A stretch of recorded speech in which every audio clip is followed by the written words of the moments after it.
79% of the revenues were generating from the collection and transportation of the municipal solid waste management. Then there are some case of financial failure project. Then after JNNURM in 2015 came Swachh Bharat Mission, which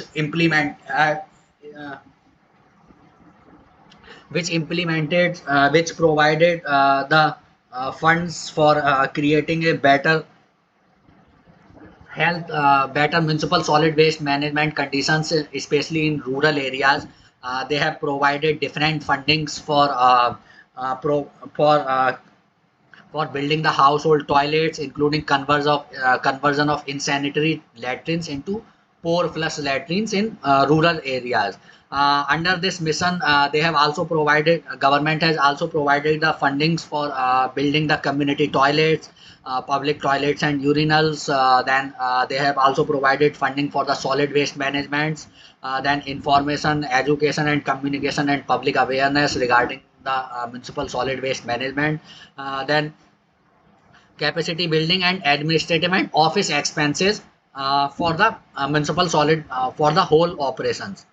Then funding pattern and financial process of the Swachh Bharat missions were first installment, they have released the installment in parts. So they have released the installment in two or three parts. So in first installment, they have released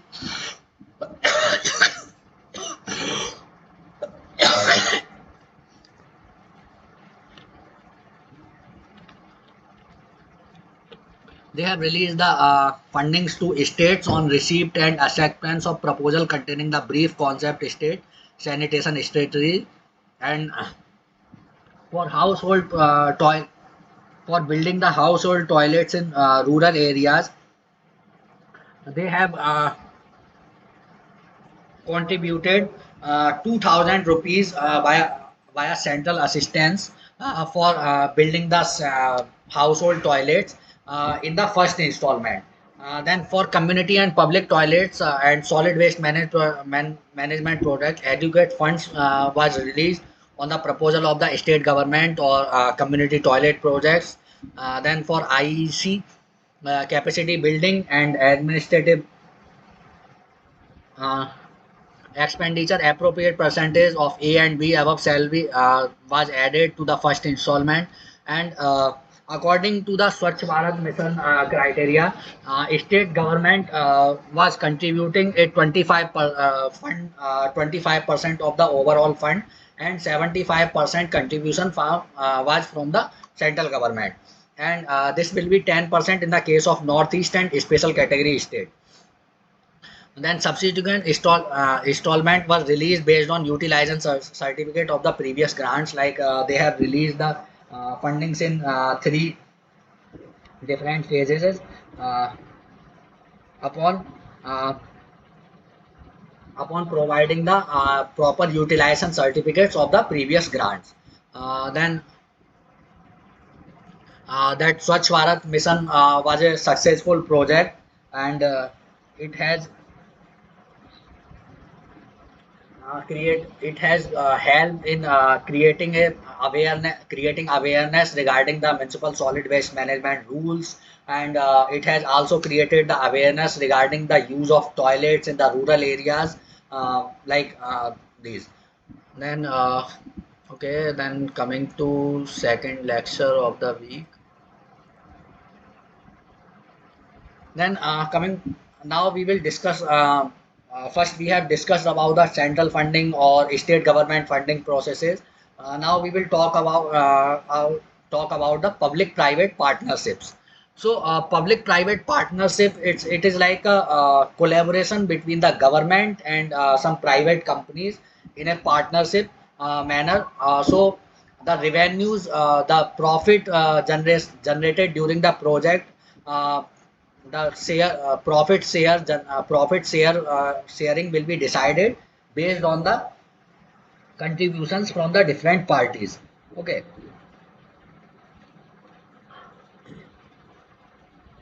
So, private sector, if we talk about the history of private sector management in the solid waste management, in mid 1990s, large scale projects in metro cities like Chennai, Delhi, etc. were not able to execute SWM projects properly due to inappropriate value chain and less scope of private participation. Okay, because government was not able to provide such huge fundings, so the these metro cities were not able to execute the projects properly. So in the late 1990s, ULVs gradually realized to reduce the burden on landfills, and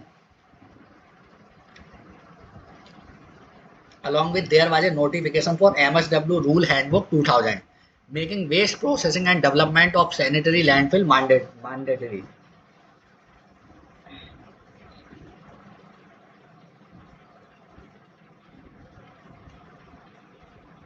And government was unable to spend money in infrastructure, so private sector participation was involved in solid waste sectors. So government urges different private sector companies to participate in the municipal solid waste sector for via providing the funding for various aspects, and so that the projects can be handled uh, in a proper manner.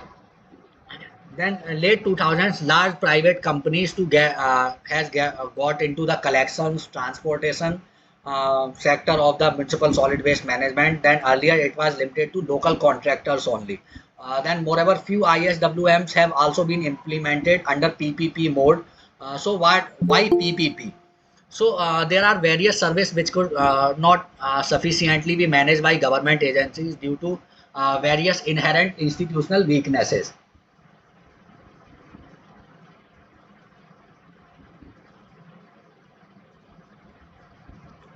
So, for economic growth and development, we need a lot of investment, and government could not provide enough funds for investment in public goods. But such services are required to be provided to the citizens, like uh, so. If some private sector company, majorly private sector company, it has have a lot of capital for investment, for investing in these different projects. So apart from that, private sector has also the expertise and managerial capabilities and institutional strength to manage various services and utilities efficiently. So if a framework is developed whereby private players can come in, and it will result in good management of services, better services, etc. So it is beneficial to collaborate with the private sector companies for the proper management of the process, because they have some advantages in their skills, which can help during the proper management of the municipal solid waste management processes. So it is beneficial, and they also have a lot of capital for the investment in these projects. So there will be less burden on the government, or we can say central government or state government, for providing the capital cost for the project. So there are some facts like India spends just 6% of its GDP on infrastructure compared to China's 20%. So to achieve its targeted GDP growth rates, the country will need to invest approximately around $250 billion in infrastructure over the next 5 years. Then the importance of infrastructure for rapid economic development cannot be overstated, explains then India's finance minister.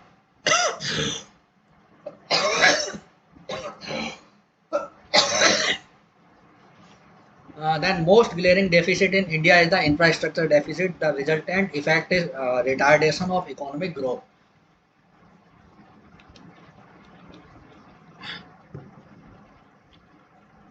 Then if we talk about the benefits of the PPP model,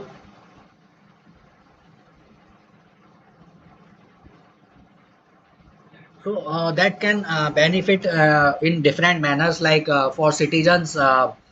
It can be like easy access to services, then single window or one stop shop, 24 by 7 convenience, flexibility in access methods, and saving of indirect cost and hardships.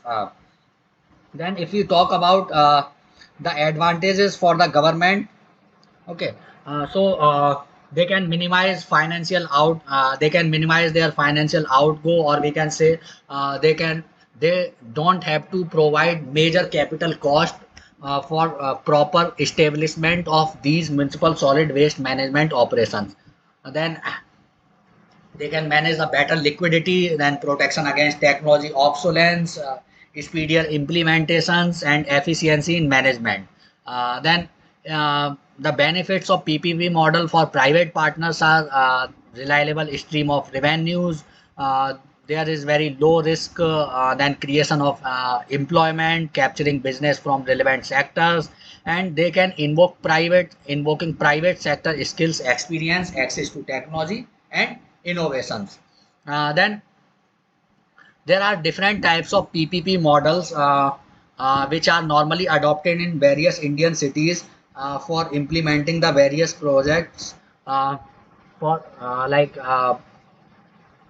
BOT or BOOT, DVFOT, and DVO or DA. So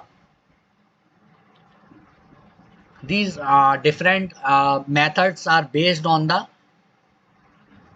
uh, partnerships, or we can say the amount of investment which has been created by the we can say factor of investment via private companies and via government. Okay, so if a we can see this graph, one side it is purely public funding, and then on the other side there is purely private funding.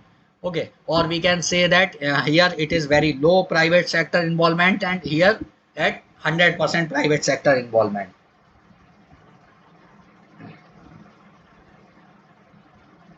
Okay, so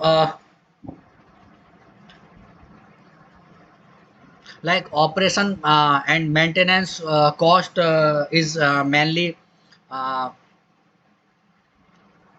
has a higher investment via the governments, while if we talk about the build on operate that has to be provided by the private sectors. Then in the middle we comes with a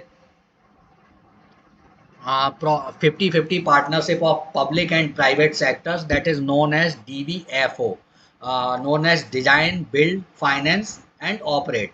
So in this manner, the private and public funding would be at around 50% each. Okay, so most of the PPP projects are under DBFO model, but most of the SWM, solid waste management projects are under BOOT or DBFO category. Okay, then now we will talk about the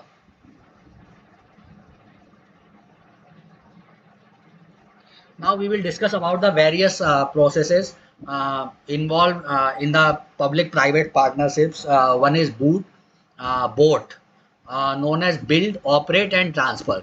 So in this method, this is simple and conventional PPP model where the private partner will take the responsibility to build, design, and build, design, and operate uh, uh, plant, and then it will transfer the whole project to the government for operations. Okay, and transfer back the facility to the public sector. Role of the private sector partner is to bring the finance for the project and take the responsibility to construct and maintain it. In return, the public sector will allow it to collect revenue from the users. So like if the best example of this type of partnership is like we can say highways. Okay, on highways, if you are going on any highway, okay, and if it has been built via public private partnerships. Okay, so you can see the toll plazas on those highways. Okay, so those toll plazas are generally operated by the companies, private companies itself, which has built that highway. Okay, so they have built that highway, now they are operating it, and after some time they will transfer it to the government. Okay, after collecting their toll, after collecting their fees, or we can say the project cost via collecting the revenues from the users, they will transfer it back to the government for proper maintenance and further things. Okay, then build on operate known as BOO. This is a variant of bought, and the difference is that the ownership of the newly built facility will rest with the private party here. Okay, so private party will build the setup, they will own it and they will operate it. Okay, so here it will be the government contribution, we can say that will be on the 0%, or we can say in this graph it will be something like here, build on operate, BOO. Then coming to the next one, BOOT. Okay, that is known as boot. This is also on the lines of bought. After the negotiated period of time, the infrastructure asset is transferred to the government or to the private partner. So they will build it, they will own it for some time, and they will operate it for a fixed time period negotiated before starting the project. And after that that time period completion, they will transfer the project to the government. Then there is another one, bolt, build, operate, lease, and transfer. In this approach, the government gives a concession to a private entity to uh, gives a concession to a private entity to build a facility, on the facility, lease the facility to the public sector, and then at the end of the lease period, transfer the ownership of the facility to the government. So private sector can build a facility, and they can provide it on lease to some other other private sectors, or they can provide it to the public sector also on the lease, and after the lease period is complete, they will transfer the facility back to the government. Then there is rot, rehabilitate, operate, and transfer. So this type of approach is usually considered for rehabilitation of a already built project. Okay, under this approach, the government or local bodies allows private promoters to rehabilitate and operate a facility during a concession period. Okay, like if some facilities are not working from a long time. Okay, so government will provide that facility, working facility, to the private companies to rehabilitate it via their own funding, and after the rehabilitation they will operate it for some time, and then they will transfer it back to the government. Then design, build, finance, operate, and transfer, which is known as DBFOT process. This is the most common form of PPP used, where the private sector operates, design, operator designs, builds, finances, owns, and constructs the facility, and operates it commercially for the concession period, after which the facility is transferred to the authority. In this case, legal ownership of the asset vests with the public sector after the concession period ends. So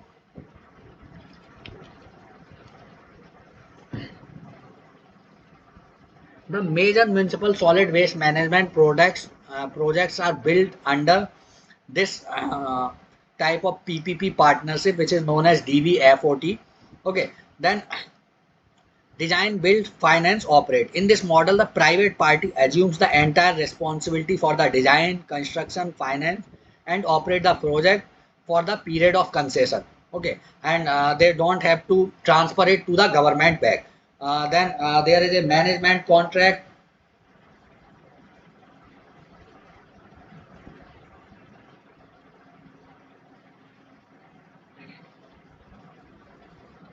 Management contract is an arrangement to bring private partners participation in managing a portion or whole part of public infrastructure. In this model, private entity has to design, deliver, operational control, and procurement of equipment, and has to look into labor management. Public sector retains the ownership and commercial risk. Okay, so then coming to service contracts, this approach is less focused than our management contracts. In this approach, the private promoters performs a particular operational or we can say maintenance function for a fee over a specified period of time. So management contract are generally majorly uh, built for the supplying the labor for a particular time period. Okay, or we can say generally in present most of the railways the solid waste management at the railway stations are generally controlled by the private companies via management contracts. They have to provide the proper labor according to the management contract for the proper cleaning of those railway stations, or we can say municipal solid waste management on the railway stations on daily basis, on the daily basis. Okay, so most of the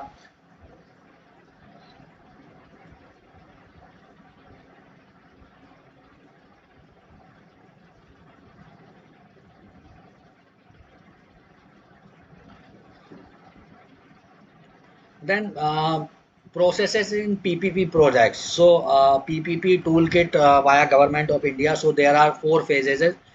First is identification, then full feasibility, procurement, and operations. Then in phase one identification, phase one takes place before entry to the PPP development pipeline. Its purpose to identify. One second.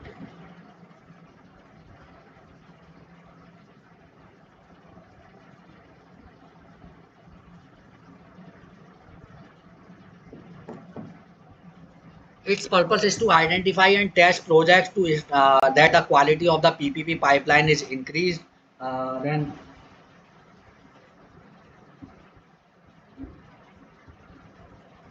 this this project then enters the PPP pipeline, which starts in phase two, where it undergoes more detailed study and preparations.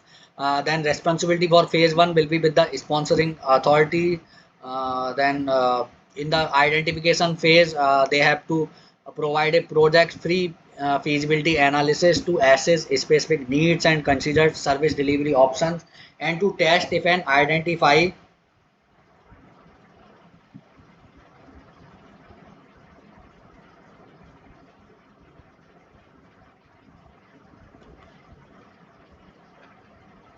project is feasible or worth developing further.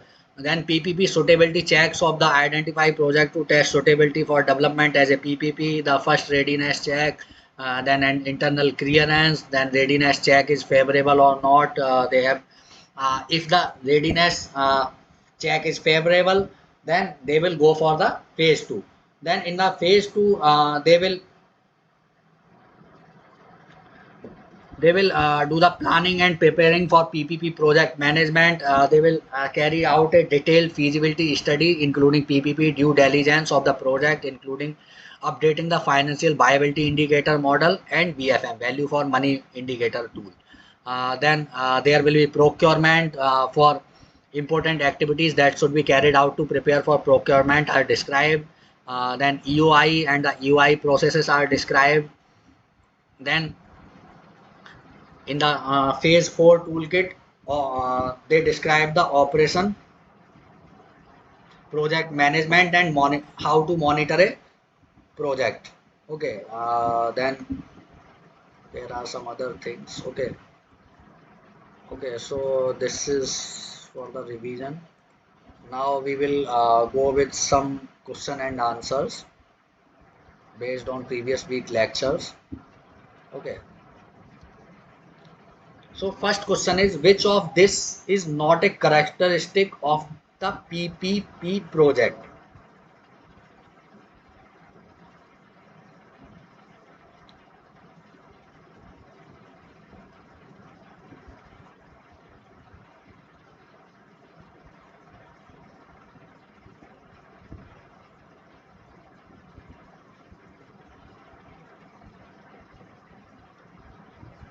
So value for money.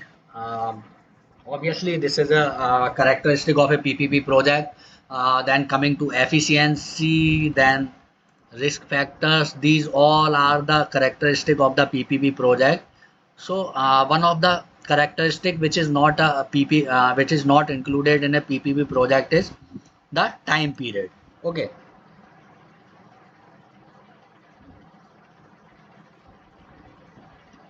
And next question: why is there a need for PPP, public-private partnership? Why there is a need?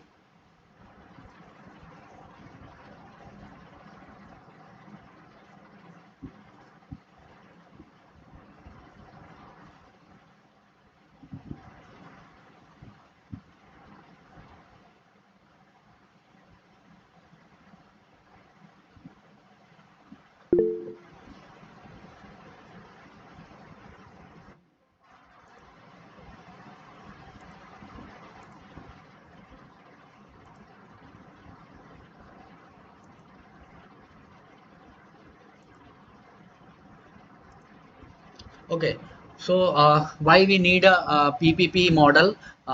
Obviously, there is a lack of funds with government. So, for providing the proper fund management, government go for the partnership with the public sector companies for providing the proper funding for the suitable management of the municipal solid waste processes. Okay, so that is true. Then private sector has a lot more to invest. Yes, that is also correct. Then private sector holds expertise and managerial capacity. Yes, this is also true. So all of these are correct. So all of these points are suitable for why there is a need for public-private partnership during the municipal solid waste management processes. Then third one, which cost process comes under one-time fixed cost related to a project?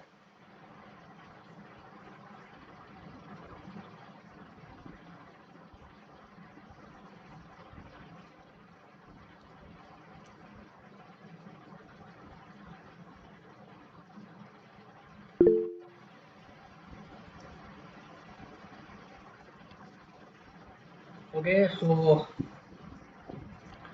front end cost, it generally involves the like we can say operational cost. Then there is back end cost, like related to the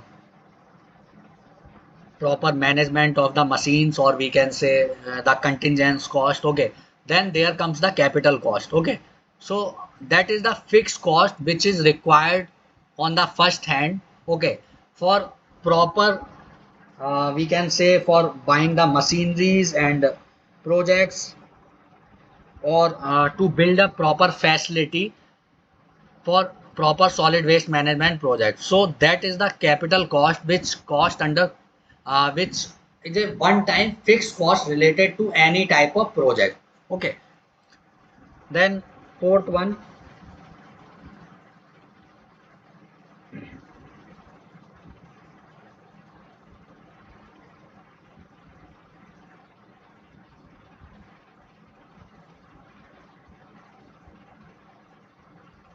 which cost includes the maintenance for leakage from municipal landfill. Operation and maintenance cost, capital cost, transportation cost, or contingent cost.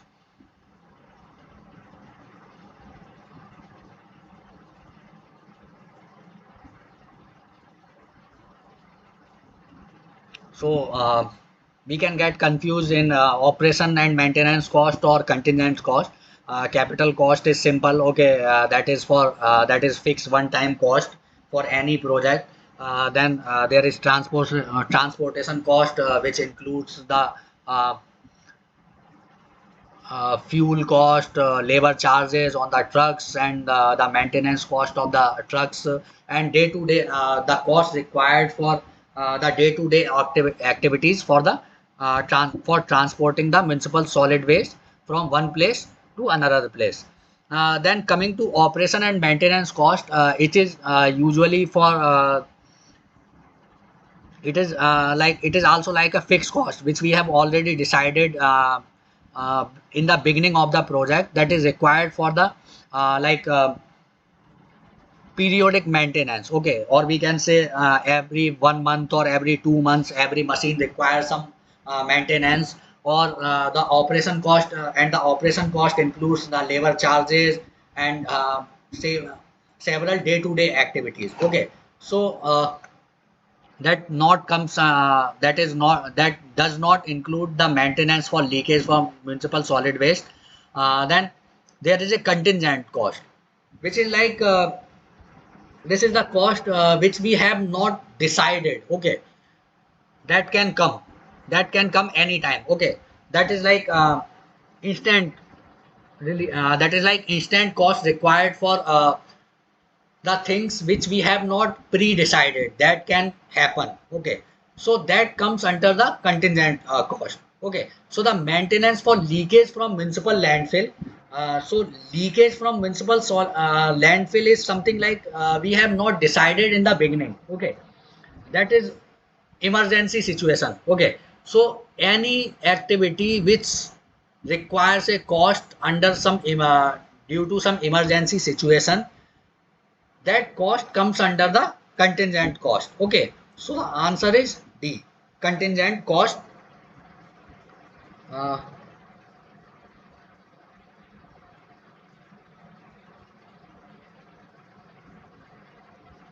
then under which type of model are SWM projects mainly considered?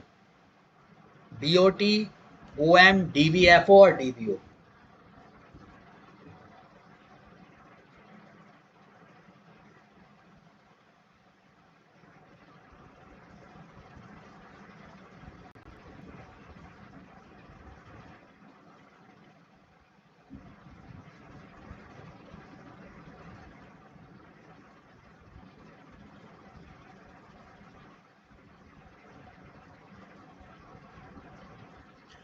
So we have already discussed about the various models involved in the PPP public-private partnership.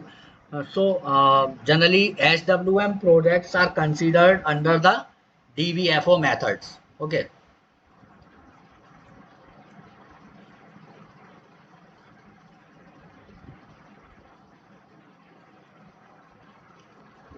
Then 6.1, what is the sequence of implementation of the PPP project?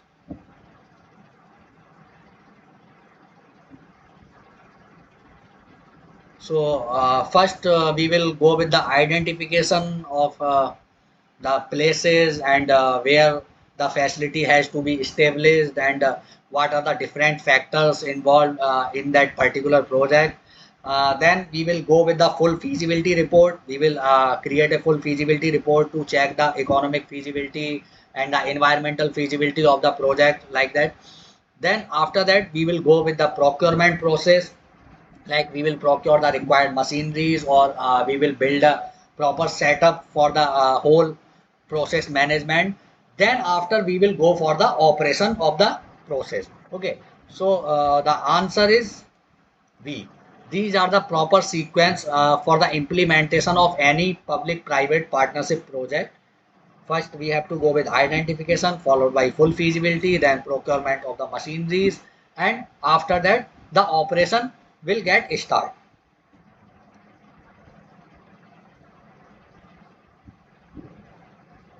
Then which model operates a decentralized system of waste management?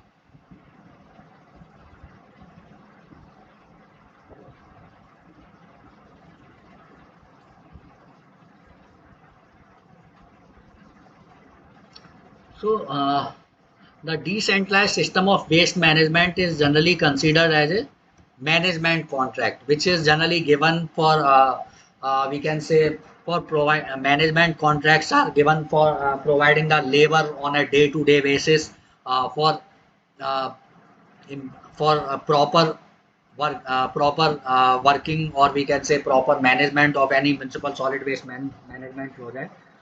Okay.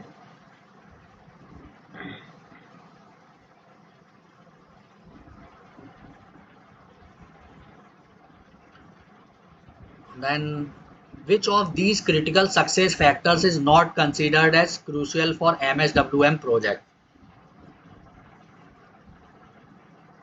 Integration of the informal sector, public awareness, project feasibility, or waste segregation.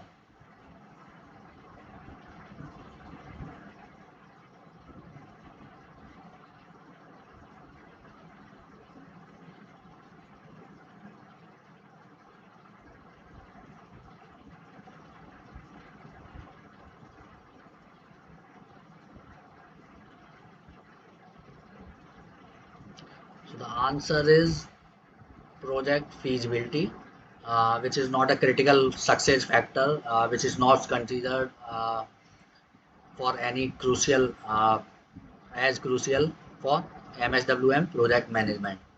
Then ninth one, what provides a pathway for identifying and accessing the costs related to ISWM?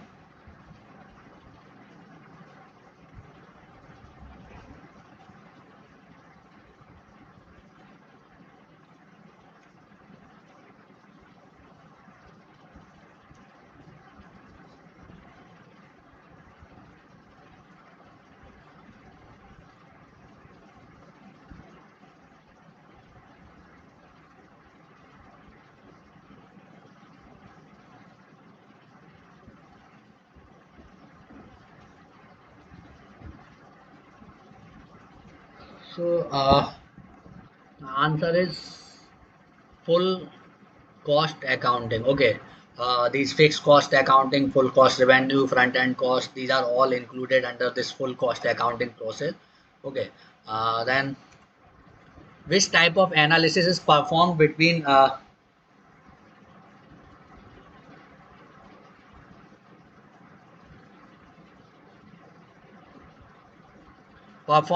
transfer station capacity and the finance of transport operations?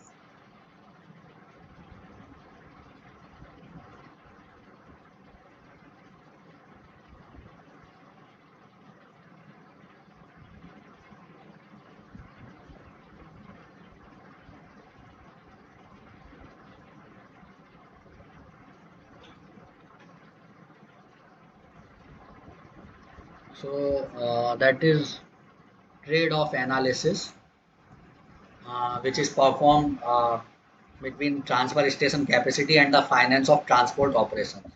Okay, so these are the questions for today.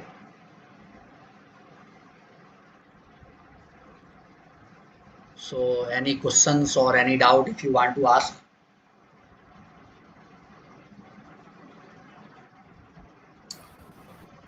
Sir, this is the last session, sir.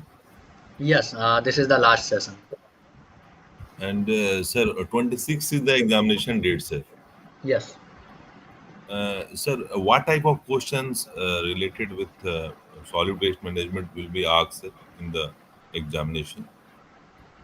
I think whatever they have taught in the municipal solid waste management, there will be some numericals also, and Okay, the exam will be pen and paper. Okay, that will not be on computer. So mostly they will provide you some MCQs and they can also provide some subjective questions also during the examination. So you have to write properly all things. Okay. so only MCQ will not come, sir. No, it's not necessary that 100% MCQs will come, because there will be some numericals also based on the cost analysis for whole municipal solid waste management process, which Okay, I think they have discussed in third or fourth week lectures. The costs related to that daily operations, or we can say transportation cost or hall management cost. Some numericals okay, can be there based on those. okay. So, sir, MCQ related question only is 10 or 20, sir. Like, I'm pardon. sir, the maximum question is related with the subjective, not objective. I think yes. That will also depends on that also varies with professor to professor. That is solely professor's choice. What type of questions they want to give, that we don't know actually. Okay, sir. Actually, I am going to first time such type of examination, so I I don't know about how to ask the question, sir. So that's Okay, why. no problem. This is like regular examination, whatever you have given in your past. So there will not be much change. Okay. Okay, sir. Thank you very much, sir. Very good session, Okay, sir. okay, thank you.